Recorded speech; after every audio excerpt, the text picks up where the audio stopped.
YouTube, welcome back. This is a spring update of 2021 for the 55 gallon barrels converted into composting garden barrels. So we've made some changes now that the renovations of the roof are done. We've decided to really scale it up with light frames and so on. What you see here is actually concrete reinforcement mesh. We decided to just make a nice little arch there. And what's really cool is at Canadian Tire we found these solar outdoor indoor lights here that are quite long. They're 80 feet long, so we got two of them and we were able to do the whole thing. So this is today we installed it, so we don't even know what it's going to look like at night. It should be pretty cool. And over here we got tomatoes this time in these self-wicking tubs. I still haven't got a pipe to fill in that gap over there, so that's just a placeholder. But we got different varieties of tomatoes that we're just gonna pin up on this side. And our poor grape plant that's had a nightmare last year, we're gonna try to salvage it, and I'm just gonna try to weave it on this side and just up this way while keeping that open for the tomatoes. Got the fennel, and we're testing out the irrigation here. We got the drip irrigation going on our drum barrels. Go. So that's 1 gallon per hour, and I got 5 nozzles per drum for those who are new here. And I still got some kale from last year, so we'll see if I need to salvage it or not. But I've already planted all my spinach, and got these little wild edibles I grew here, so I decided to keep a couple to see how they go. And this is more self-wicking tubs. What's cool about these self-wicking tubs is not only was I able to use the soil that was here from before, but because it's seeded, I got lots of Swiss chard growing again, fresh crops, so I'll have to thin the herd. I'm putting some mulch on there to hold the moisture down.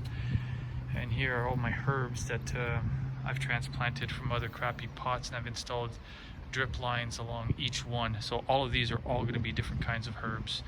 I got mint at the end there.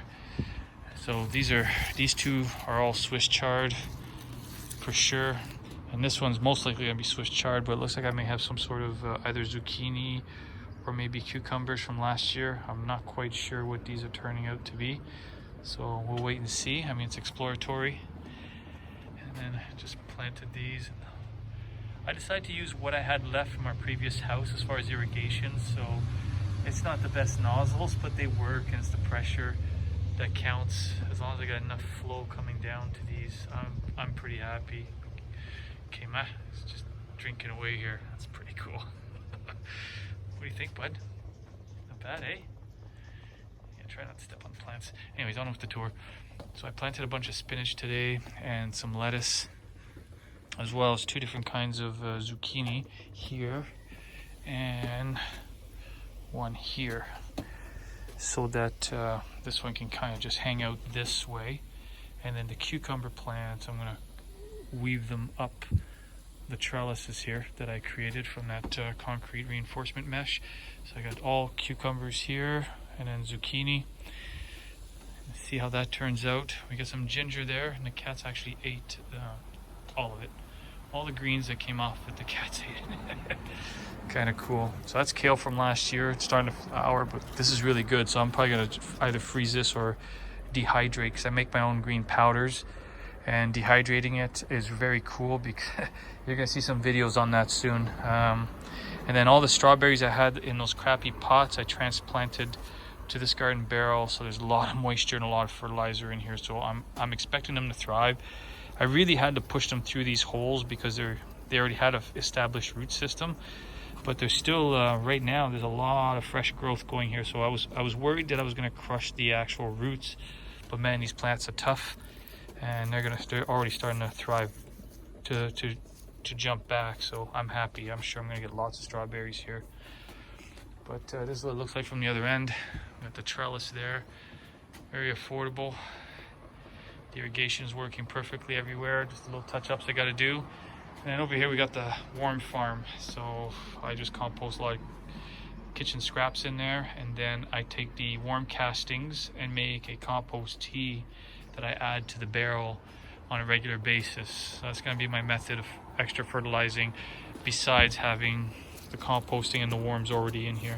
So the more food you can give your plants, the better it is, right? Especially if it's comes from nature. And I can tell that the soil, after emptying some of these drums and creating these self-wicking tubs there, I found that the soil is really rich, and it's actually gotten better over the winter in these barrels. So I'm really stoked to see what's going to happen. I mean, if you can tell, like, look at this spinach. This kale is actually really healthy. It lasted all winter, and it's vibrant, nice color. I'm really happy about that. So it's different kinds of kale. So I hope this was a informative, kind of informal show off your spring garden attempts and hope for no failures.